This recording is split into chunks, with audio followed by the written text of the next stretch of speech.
역대급으로 강력한 양도세 특례입니다. 양도소득세 역사를 봐도 이런 절세 혜택이 드물거든요. 지금 집이 있는데 내가 를 모른다? 그러면 크게 손해보실 수 있어요. 흔히 핵심지, 상급지들, 특히 강남이 더 오를 수밖에 없는 이유 알려드리겠습니다. 네, 피디님 갭 투자 아세요? 아니요. 진짜 모르세요? 갭 투자 몰라요? 진짜? 진짜? 투자해요. 갭 투자를 진짜 모르실 수가 있는 분들이 봐야 하는 거죠. 전세를 끼고 아파트를 사는 거예요. 부동산 가격이 상승할 때 이게 투자다, 투기다 항상 논란이 되는 매수 방식인데요. 레버리지 효과, 지렛대 원리 그런 말 한 번쯤은 들어보셨을 것 같아요. 투자 수익률을 극대화하는 방법인데요. 이제 투자가 잘 된 거냐 안 된 거냐 성적을 매길 때 핵심이 수익률이거든요. 제가 야통이랑 삼색의 예를 들어볼게요. 자, 야통이가 아파트를 사서 1억을 벌었어요. 그리고 삼색이는 빌라를 사서 1,000만 원을 벌었어요. 누가 더 좋은 투자를 한 걸까요? 네, 야통이가 더 많이 번 것 같지만 수익률을 봐야 돼요. 이제 야통이는 10억짜리 아파트를 사서 11억에 팔아서 1억을 벌었고요. 삼색이는 지방에 전세를 끼고 1억짜리 빌라를 샀어요. 작은 거예요. 근데 전세가가 9,500만 원이라서 내 돈은 500만 원을 투자했어요. 그리고 1억 1,000에 팔았다? 그러면 1,000만 원을 번 거죠. 수익률은 삼색이가 압도적으로 높아요. 야통이는 10억을 넣어서 1억을 벌었으니까 수익률 10%, 삼색이는 500만 원을 넣어서 1,000만 원을 벌었으니까 200%.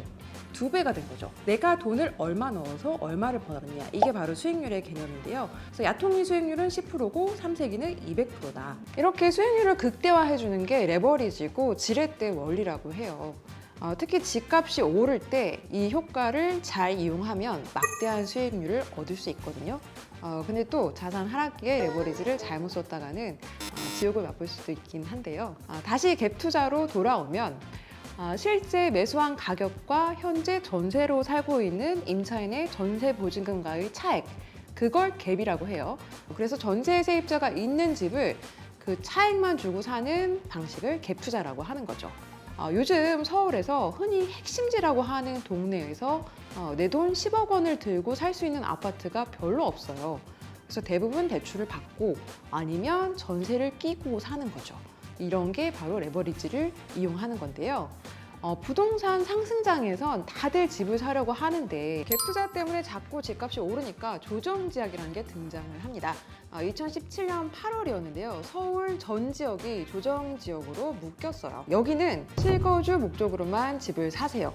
그래야지 우리가 비과세를 해줄 겁니다. 이렇게 정부가 경고를 한 거거든요. 자, 1주택 비과세 지난번에 잠깐 얘기를 해드렸는데요. 5억 원을 주고 산 집이 지금 몇 년 지나서 10억 원이 됐어요. 그래서 내가 5억 원을 벌었죠. 근데 세금을 한 푼도 안 내려면 조건이 있다고 했어요. 첫 번째는 2년은 보유해야 한다는 거고요. 그런데 거기에 거주 요건이 붙기도 한다고 했어요. 그러니까 취득 당시에 조정지역이었으면 2년 단순히 보유한 걸로는 안 되고 실제로 살아야 돼요. 그래서 지금 조정지역이라고 하는 곳은 네 곳이거든요. 그러니까 강남, 서초, 송파, 그리고 용산. 한때는 대한민국 인구 절반이 조정지역에 살던 시절도 있었는데요. 지금은 이렇게 네 군데만 조정지역이고요. 제가 늘 강조합니다. 1주택 비과세 특례가 평범한 사람들한테 가장 고맙고 소중한 특례예요. 우리가 매년 소득공제 좀 더 받겠다고 뭐 살 때마다 열심히 현금영수증 챙기고 또 뭐 연말 다가오면 IRP다, 뭐 퇴직연금이다, 900만 원씩 넣고 그러거든요. 그래서 연말정산 환급 받는 거 몇십만 원 정도밖에 안 돼요.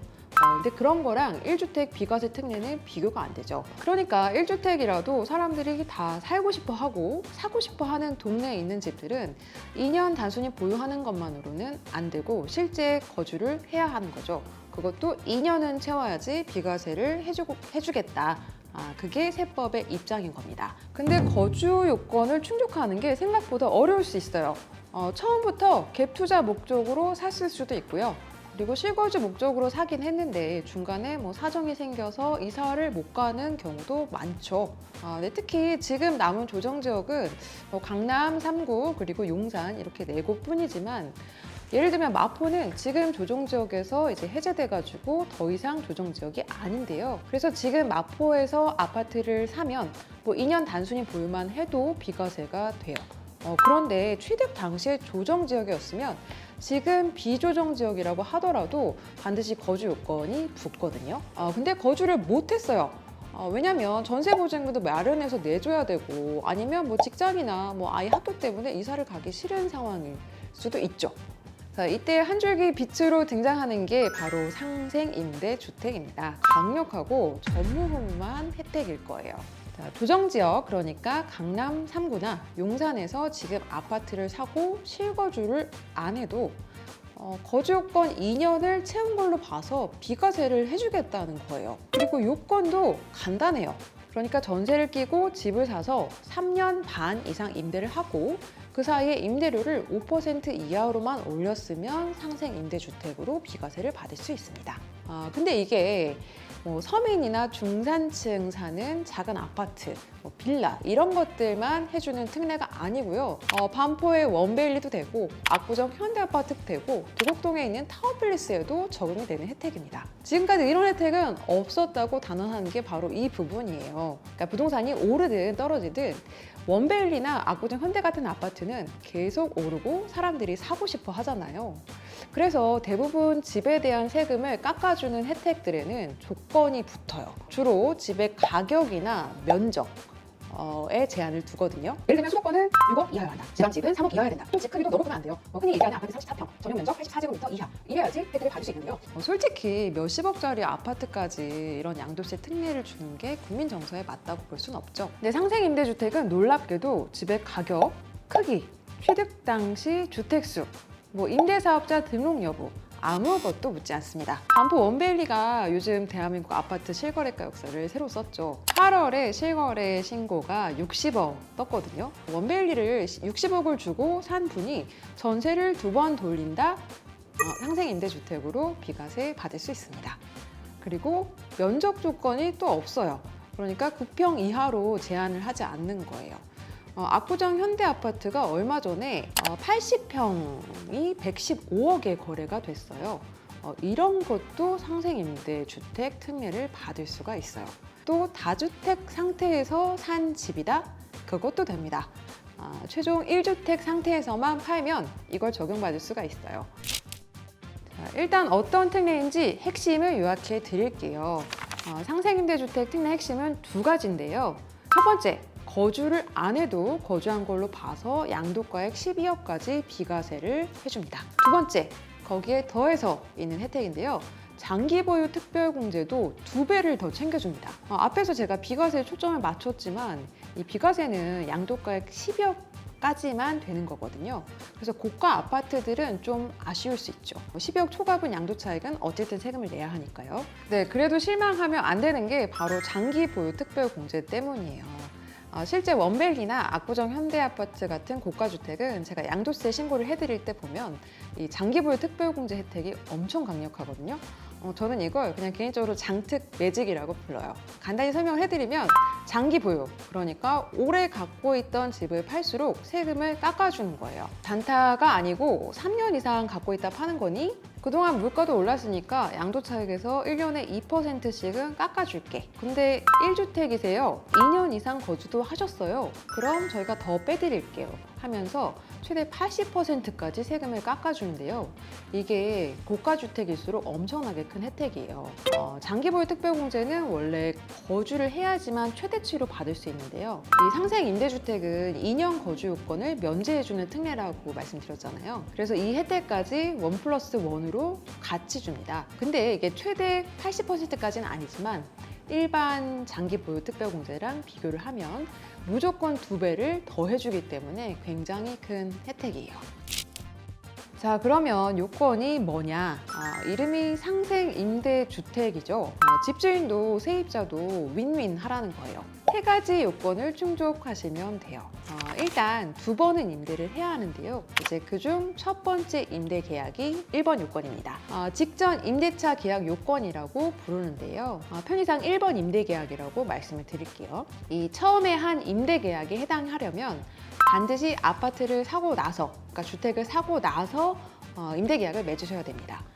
잔금을 하기 전에, 등기를 하기 전에 전세를 맞췄다? 안 돼요. 분양권도 마찬가지예요. 잔금을 하고 나서 첫 번째 임대 계약을 개시해야 합니다.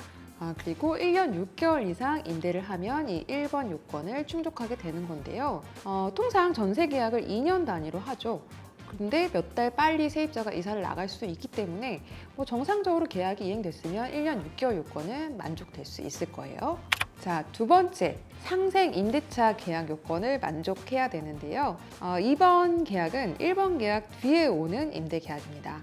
이 2번 계약이 2년 이상 실제로 임대를 줘야 돼요. 1번은 1년 6개월 했지만 두 번째 계약은 2년 이상 임대를 실제로 줘야 되고요. 이 두 번째 계약이 특정 기한 내에 들어와야 돼요. 그게 바로 2021년 12월 20일부터 2026년 연말까지거든요. 원래는 2024년까지가 시한이었는데 2년을 더 늘려줬어요. 앞에 1번은 언제부터 언제까지 계약을 해야 한다 이런 시한은 없거든요. 그러니까 10년 전에 한 것도 괜찮고 5년 전에 한 것도 상관없습니다. 다만 반드시 주택을 취득하고 난 다음에 1번 임대차 계약을 맺어야 되는 거고요. 자, 마지막인데요. 5% 룰을 지켜야 합니다. 1번과 2번 사이에 임대료를 5% 이상 올리면 안 돼요. 임대료가 동일하면 당연하게 되고 낮춘 것도 돼요. 그 5% 안쪽으로만 들어오면 됩니다. 그래서 1번과 2번 계약 사이에 텀이 있어도 상관없고요. 그러니까 집이 오래 공실이었다거나 그 사이에 내가 들어가서 실거주를 했다 그래도 되는데요. 정리하면 주택을 취득한 뒤에 전세든 월세든 임대차 계약을 맺고 1년 반 이상 임대를 하시고요. 그리고 다시 임대차 계약을 맺을 때 이 5% 상한 룰을 지켜서 2년 이상 임대를 하면 앞으로 강남이든 서초든 송파든 그리고 용산이든 거주 요건 없이 1주택 비과세 특례를 적용받고 또 거기에 더해서 장특공제도 연간 4%를 해준다. 자, 앞으로뿐만 아니라 2017년 8월부터 2023년 1월 사이에 서울을 포함해서 조정지역에서 집을 샀는데 실거주를 못했다. 그래도 이 임대료 증액 상한을 지키면서 임대차 계약을 그동안 맺으셨다면 내가 거주하지 않았지만 거주한 걸로 봐서 비과세를 받을 길이 있다. 그래서 무리해서 실거주를 하지 않아도 된다는 거. 당시에 서울만 조정지역이 아니었고요. 거의 전국이 조정지역이었어요. 경기도는 물론이고 부산, 대구, 광주, 대전, 울산, 충청도. 그래서 생각보다 이 상생 임대가 적용되는 분들 굉장히 많을 거예요. 자, 제가 가장 기본적인 체크리스트 드릴게요. 댓글 달아주시면 필요한 분들께 메일로 발송해 드릴 테니까요. 댓글 남겨주세요. 상생 임대차 계약일로 인정을 받았을 때 그리고 그게 아닐 때 실제 양도세가 얼마가 차이가 나는지 보여드리겠습니다.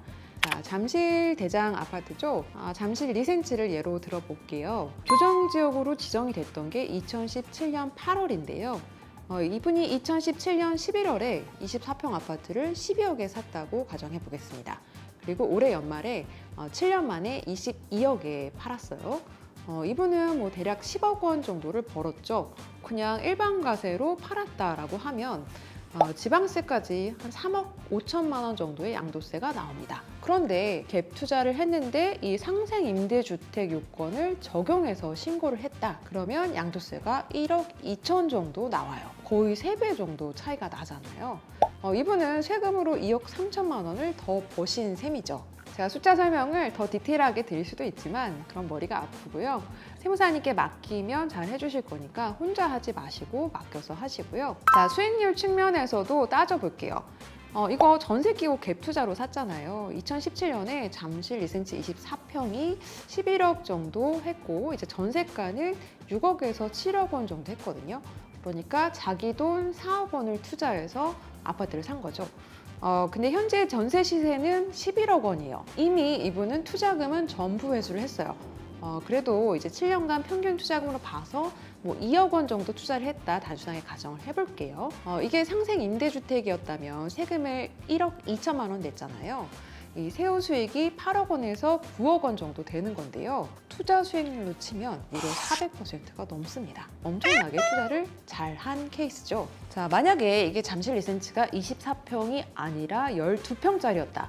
12평짜리는 현재 효과가 한 12억 원 정도 하는데요. 제가 말씀드렸죠. 12억 원까지는 전부 비과세란 말이에요. 그러니까 이분은 세금 한 푼도 안 내고 몇억 원씩 양도 차익을 누릴 수 있어요. 정말 굉장한 특례죠. 사례를 하나 보여드렸는데요. 이게 상황에 따라서 더 들어가서 판단해야 하는 분들이 있어요. 그 중에서 실제로 가장 많이 물어보시는 것들 몇 가지만 정리해서 알려드리겠습니다. 자, 나는 잔금 전에 전세를 맞췄다. 실제 이런 투자를 많이 하는데 그건 1번 계약으로 봐주지 않습니다. 그 계약이 끝나고 다시 맺은 그 다음 전세 계약이 1번 직전 임대차 계약이 되는 거예요. 그래서 반드시 잔금 또는 등기를 하고 전세 계약을 맞추셔야 하고요. 자, 다음으로 많이 물어보시는 내용이에요. 세입자가 갑자기 1년 만에 이사를 나가겠대요. 그래서 새로 세입자를 드릴 수밖에 없어요. 그래서 같은 가격으로 또 1년만 살았거든요. 이런 경우 둘을 합산해서 1번 계약, 즉 직전 임대차 계약으로 봐줄 수 있을까요? 네, 됩니다. 둘을 합쳐서 1년 6개월이 넘으면 1번 계약으로 인정을 해줍니다. 그리고 그 다음 세입자는 5% 룰을 지켜서 2026년 연말까지 2번 계약을 맺으시면 상생임대주택 특례를 받을 수 있어요. 자, 세 번째 질문입니다. 세입자가 갱신권을 써서 재계약을 했는데 이것도 상생임대주택이 될까요? 네, 물론입니다. 이건 상생임대차 계약으로 당연히 비과세를 받을 수 있습니다. 그리고 또 많이 물어보시는 게 일시적 2주택 관련한 거예요. 내가 일시적 2주택 상태에서 즉 종전주택이 상생임대주택 요건을 만족했다. 그때 비과세가 가능할까요? 이렇게 물어보시는데요. 네, 이것도 됩니다. 정말 좋은 특례죠.